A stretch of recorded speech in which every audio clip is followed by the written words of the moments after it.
സ്ത്രീകൾ ഒരു ശരീരം ലേപനം ചെയ്യാൻ പോയതാണ്. പക്ഷേ അവർ കണ്ടെത്തിയത് ശൂന്യമായ കല്ലറയാണ്.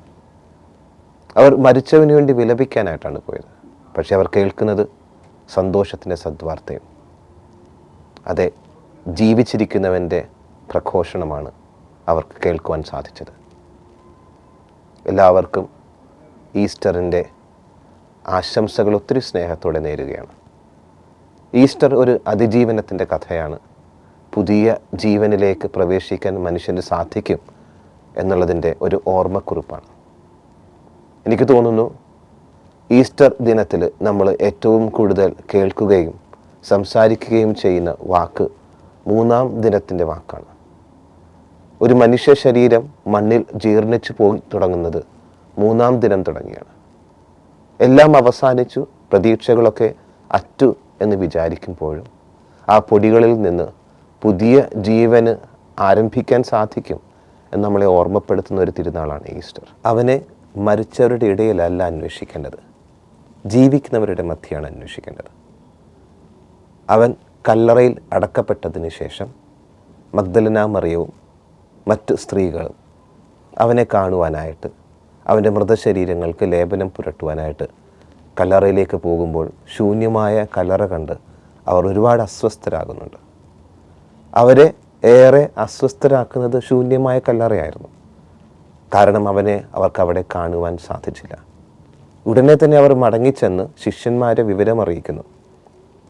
അവർ അവൻ്റെ ശരീരം എടുത്തു മാറ്റി. അവനെ കല്ലറയിൽ കാണുവാനില്ല. പലപ്പോഴും നമ്മളെയൊക്കെ ഏറെ വ്യസനിപ്പിക്കുന്നതും വേദനിപ്പിക്കുന്നതുമായ കാര്യം, നമ്മൾ അവനെ നമ്മുടെ സങ്കടങ്ങളിലും നമ്മുടെ വേദനകളിലും നമ്മുടെ തിരസ്കരണങ്ങളിലും നമുക്ക് നേരിട്ട മുറിവുകളിലുമാണ് അന്വേഷിക്കുന്നത്. എന്നാൽ നമ്മൾ മറന്നു പോകുന്ന ഒരു കാര്യം, ഈ മുറിവുകളെയും വേദനകളെയും തിരസ്കരണങ്ങളെയും ഒക്കെ അതിജീവിച്ച് അവൻ ഉയർത്തെഴുന്നേൽക്കും. അതിനോടൊപ്പം നമ്മളെയും അവൻ ഉയർത്തെഴുന്നേൽപ്പിക്കും എന്നുള്ളൊരു കാര്യമാണ്. അതുകൊണ്ട് തന്നെയാണ് പലപ്പോഴും വേദനിച്ച് കണ്ണീരൊഴുക്കുന്ന നമുക്ക് ഈ കണ്ണുനീരുടെ മധ്യേ അവനെ ദർശിക്കാൻ സാധിക്കാതെ പോകുന്നത്. വിശുദ്ധ പാദ്രേ പിയോ ഓർമ്മപ്പെടുത്തുന്നത് ഇങ്ങനെയാണ്: നിങ്ങൾ എന്തിനാണ് നിങ്ങളുടെ ദൈവത്തെ നിങ്ങളുടെ കണ്ണുനീര് കൊണ്ട് ബോറടിപ്പിക്കുന്നത്? വളരെ അധികം നമ്മളെ ചിന്തിപ്പിക്കുന്ന ഒരു വാക്യമാണ്. കാരണം ദൈവം സന്തോഷത്തിൻ്റെ ദൈവമാണ്. നിൻ്റെ കണ്ണുനീരുകൾക്കപ്പുറം നിന്നെ ഉയർത്തുവാനും നിൻ്റെ കണ്ണുനീരുകൾക്കപ്പുറം നിന്നെ രക്ഷിക്കുവാനും കഴിവുള്ള ദൈവത്തെ നീ സമീപിക്കേണ്ടത് സന്തോഷത്തോടു കൂടിയാണ്. നിൻ്റെ കരച്ചിലുകൾ നീ മാറ്റിവെക്കുക. നിൻ്റെ വേദനകൾക്ക് ഒരു വിരാമമുണ്ട് എന്ന് നീ വിശ്വസിക്കുക. ഈസ്റ്റർ ഓർമ്മപ്പെടുത്തുന്നത് അതാണ്. പലപ്പോഴും ഈ ഒരു സന്ദേശം ഉൾക്കൊള്ളാൻ സാധിക്കാതെ ഈ സ്ത്രീകളെപ്പോലെ നമ്മൾ അസ്വസ്ഥരാകാറുണ്ട്. അസ്വസ്ഥതയൊക്കെ മാറ്റിവെക്കാം. രക്ഷയിലേക്ക് നയിക്കുന്ന ദൈവത്തെ കണ്ടെത്താം. അവൻ പ്രകടമായി കഴിയുമ്പോൾ ശിഷ്യന്മാരോടായി പറയുവാനായിട്ട് സ്ത്രീകളെ പറഞ്ഞേൽപ്പിച്ചതുപോലെ, ഞാൻ ഗലീലിലേക്ക് പോകുന്നു, അവരോട് പറയുക എന്നെ വന്ന് ഗലീലിയിൽ വെച്ച് കാണുവാനായിട്ട്. വളരെ കൃത്യമായ സന്ദേശമാണ് ഈശോ നൽകുന്നത്. ഞാൻ ഗലീലിലേക്ക് പോവുകയാണ്. ഞാൻ ജെറുസലേമിൻ്റെ അതിർത്തികൾ വിട്ട് രാജ്യത്തിൻ്റെ സീമകളിലേക്ക് പോവുകയാണ്. അവരോട് പറയുക എന്നെ അവിടെ വന്ന് കാണുവാനായിട്ട്. ഇത് കൃത്യമായിട്ടും ഉൾക്കൊള്ളേണ്ട ഒരു സന്ദേശമാണ്. പ്രിയ സഹോദരരെ, ഈ ഗലീലി എന്ന് പറയുന്നത് നമ്മളെ 3 കാര്യങ്ങൾ പഠിപ്പിക്കുന്നുണ്ട്. ഒന്ന്, പുതിയ യാത്രകൾ നമുക്ക് ആരംഭിക്കാൻ സാധിക്കണം. പഴമ എപ്പോഴും നമ്മളെ തളച്ചിടുന്ന ഓർമ്മകളാണ്. ഈ തളച്ചിടുന്ന ഓർമ്മകളുടെ ആൽബങ്ങളായിരിക്കരുത് നമ്മുടെ ജീവിതം. ഒരിക്കലും വേദനിപ്പിക്കുന്ന ഓർമ്മകളെ ആൽബമായിട്ട് കാത്തു സൂക്ഷിക്കാനായിട്ട് നമ്മൾ ഒരിക്കലും താല്പര്യപ്പെടാറില്ല. നമ്മുടെ മൊബൈൽ ഫോൺ എടുത്ത് നോക്കിയാലും കമ്പ്യൂട്ടറിൻ്റെ മെമ്മറിയൊക്കെ നോക്കിയാലും അല്ലെങ്കിൽ വീട്ടിലുള്ള ആൽബമൊക്കെ നോക്കിയാലും നമ്മളുടെ സന്തോഷങ്ങളുടെ ഓർമ്മകളാണ് ഇതിൽ നമ്മൾ പതിപ്പിച്ച് വെച്ചിരിക്കുന്നത്. പിന്നെ എന്തുകൊണ്ടാണ് ഈ ദുഃഖങ്ങളുടെ ലോകത്തിൽ നമ്മൾ ആഗ്രഹിക്കുന്നത്? എന്തുകൊണ്ടാണ് കണ്ണുനീരിൻ്റെ ലോകത്ത് ജീവിക്കാനായിട്ട് നമ്മൾ ആഗ്രഹിക്കുന്നത്? എന്തുകൊണ്ട് പുതിയ വഴിയിലൂടെ സഞ്ചരിച്ച് ദൈവം നൽകുന്ന സന്തോഷത്തിൻ്റെ ഓർമ്മകളിലേക്ക് നമുക്ക് പോയിക്കൂടാ? അതെ, ഗലീലിയിലേക്ക് പോവുക. അവൻ അവിടെ വെച്ച് നിങ്ങളുടെ സങ്കടങ്ങളുടെ ഓർമ്മകളൊക്കെ മാറ്റിയിട്ട് പുതിയ ജീവൻ്റെ പ്രത്യാശയുടെ ഓർമ്മകൾ നിങ്ങളിൽ നിക്ഷേപിക്കും. ഒരിക്കൽ ന്യൂയോർക്കിൻ്റെ കാർഡിനൽ ഡോളനോട് ഒരു ഇൻ്റർവ്യൂവർ ചോദിക്കുന്നുണ്ട്, നിങ്ങളെ ഏറ്റവും കൂടുതൽ സ്വാധീനിച്ച വ്യക്തി ആരാണ്? അദ്ദേഹം ഒരു പുഞ്ചിരിയോടെ പറയുന്നുണ്ട്, എന്നെ ഏറ്റവും കൂടുതൽ സ്വാധീനിച്ചത് യേശു ക്രിസ്തുവാണ്. ആശ്ചര്യഭാവത്തോടെ അദ്ദേഹം കർദിനാളിനെ ഒന്ന് സ്റ്റോപ്പ് ചെയ്തിട്ട് വീണ്ടും ചോദിക്കുന്നുണ്ട്, എനിക്ക് വേണ്ടത് ഇപ്പോൾ ജീവിച്ചിരിക്കുന്ന ഒരു വ്യക്തിയാണ്, സംബഡി ഹൂസ് അലൈവ്. അപ്പോൾ ഒരു പുച്ഛഭാവത്തോടെയാണ് കർദിനാൾ മറുപടി പറയുന്നത്, who said Jesus is not alive? അവൻ ഇന്നും ജീവിക്കുന്നു. അതെ, ശൂന്യമായ കല്ലറ നമ്മളെ പഠിപ്പിക്കുന്ന പാഠം അതാണ്. അവൻ ഇന്നും ജീവിക്കുന്നു. ജീസസ് ഔട്ട്ഡേറ്റഡ് അല്ല. പലപ്പോഴും നമ്മളാണ് അവനെ ഔട്ട്ഡേറ്റഡ് ആക്കുന്നത്.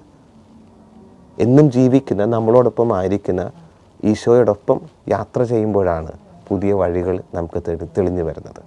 കല്ലറയ്ക്കപ്പുറമുള്ള വഴികളിലേക്ക് പോകാനായിട്ട് നമുക്ക് സാധിക്കണം.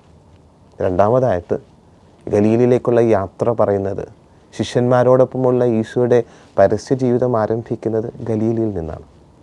ഈശോ പറയുന്നു, ഞാൻ ആരംഭിച്ചത് അവിടെ നിന്നാണ്, എന്തുകൊണ്ട് നമുക്ക് അവിടെ നിന്ന് പുനരാരംഭിച്ചുകൂടാ? ഈ യാത്രയ്ക്കൊടുവിൽ ഒരുപാട് വേദനിപ്പിക്കുന്ന കാര്യങ്ങളൊക്കെ സംഭവിച്ചിട്ടുണ്ട്. അത് ജീവിതയാത്രയുടെ ഒരു പ്രത്യേകതയാണ്. എന്തുകൊണ്ട് നമുക്ക് വീണ്ടും പുനരാരംഭിച്ചുകൂടാ? ഇതൊരു ഓർമ്മപ്പെടുത്തലാണ്. നമുക്ക് പലപ്പോഴും നഷ്ടപ്പെട്ടു പോയതിനെ കണ്ടെത്തുവാനായിട്ട് പഴയ കാലങ്ങളിലേക്ക് നമ്മളൊന്ന് തിരിഞ്ഞു നോക്കിയിട്ടുണ്ടെങ്കിൽ എന്തോരം സന്തോഷത്തിൻ്റെ ഓർമ്മകൾ നമ്മുടെ ജീവിതത്തിൽ ഉണ്ടായിട്ടുണ്ട്. നമുക്ക് പലപ്പോഴും ജീവിതത്തിലേക്ക് തിരിച്ചു വരാനായിട്ട് ഈ സന്തോഷത്തിൻ്റെ ഓർമ്മകൾ മതി. നിരാശരായിരിക്കുന്ന ശിഷ്യന്മാരെ ഈശോ ഓർമ്മപ്പെടുത്തുന്നത്, നിങ്ങൾ സന്തോഷത്തിൻ്റെ ഓർമ്മയിലേക്ക് വാ, ഞാൻ നിങ്ങളെ അങ്ങോട്ടേക്ക് കൂട്ടിക്കൊണ്ടുപോകാം.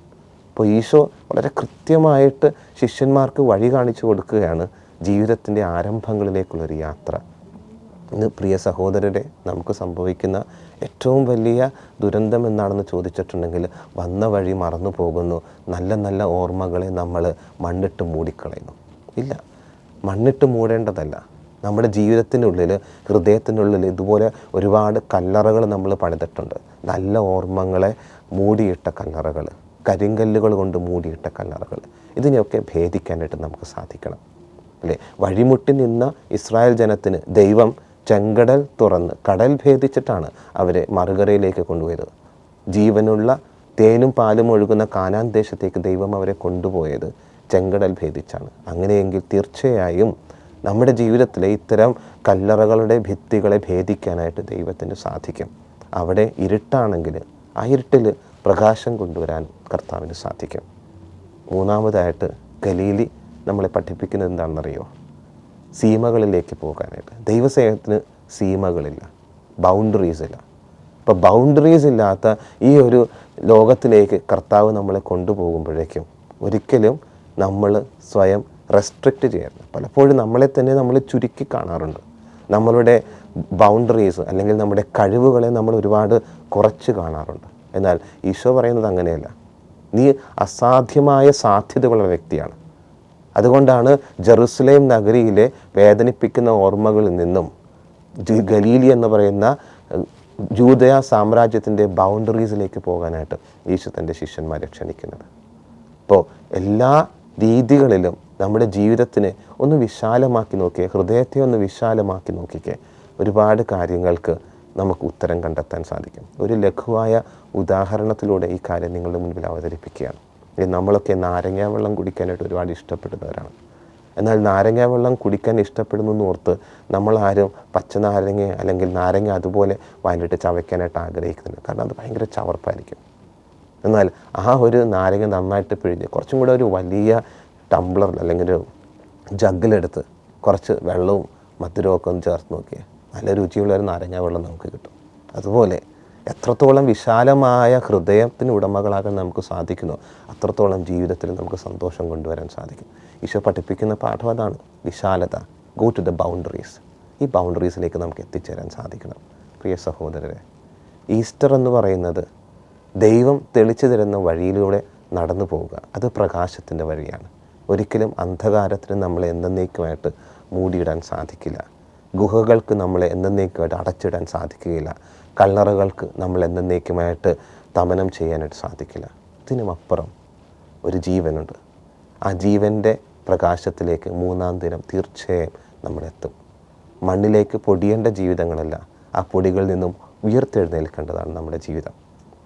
ജെറുസലേമിൽ നമ്മൾ അല്ലെങ്കിൽ വിശുദ്ധ നാട്ടിൽ നമ്മൾ തീർത്ഥാടനത്തിന് പോകുമ്പോഴേക്കും നമ്മളവിടെ ഈ ഹോളി സപ്പുൾക്കർ ദേവാലയത്തിൽ കാണുന്നത് ഇതാണ്: he is not here, he is risen. അവൻ ഇവിടെയില്ല, അവൻ ഉയർത്തെഴുന്നേറ്റുവെന്ന്. എൻ്റെ ജീവിതത്തിലേക്ക് നോക്കിയിട്ട് എനിക്കും പറയാൻ സാധിക്കണം, പഴയ മനുഷ്യൻ, ഇവിടെ അടക്കപ്പെട്ട മനുഷ്യൻ ഇപ്പോൾ ഇവിടെയില്ല, അവൻ ഉയർത്തെഴുന്നേറ്റു. ഓരോ ദിവസവും ജീവിതങ്ങളെ നോക്കി ഞാൻ ഉയർത്തെഴുന്നേറ്റു, അല്ലെങ്കിൽ എനിക്ക് ഉയർത്തെഴുന്നേൽക്കാൻ സാധിക്കും എന്ന് പറയാൻ പറ്റുന്നതാണ് ഏറ്റവും വലിയ പ്രത്യാശ. ജീവിതത്തിന് ഒരു നാളെയുണ്ട് എന്ന് ചിന്തിക്കാൻ സാധിക്കുന്നതാണ് ഏറ്റവും വലിയ പ്രത്യാശ. ഈ ഒരു പ്രത്യാശയുടെ അനുഭവത്തിലേക്ക് പ്രിയ സഹോദരരെ നമുക്ക് കടന്നെത്താൻ സാധിക്കണം. ദൈവം സന്തോഷത്തിൻ്റെ ദൈവമാണ്, സങ്കടങ്ങളുടെ ദൈവമല്ല. നമ്മുടെയൊക്കെ ജീവിതങ്ങളെ വലിയ പ്രകാശത്തിലേക്ക് എത്തിക്കാൻ സാധിക്കുന്നവനാണ് നമ്മുടെ ദൈവം, അന്ധകാരത്തിൻ്റെ ദൈവമല്ല. അവനെ പൂർണ്ണമായിട്ടും ഉൾക്കൊള്ളാനായിട്ട് ഈ പ്രകാശത്തിലേക്ക് നമുക്ക് യാത്ര ചെയ്യാം. പുതിയ പ്രകാശം, പുതിയ ജീവിതം, അതിനുവേണ്ടി ദൈവം ഒരുക്കി തരുന്ന പുതിയ വഴിയിലൂടെ നമുക്ക് സഞ്ചരിക്കാം. എല്ലാവർക്കും ഒരിക്കൽ കൂടെ ഈസ്റ്ററിൻ്റെ എല്ലാവിധമായ ആശംസകൾ ഒത്തിരി സന്തോഷത്തോടെ നേർന്നുകൊള്ളുന്നു. ദൈവം നിങ്ങളെ അനുഗ്രഹിക്കട്ടെ. ആമേൻ.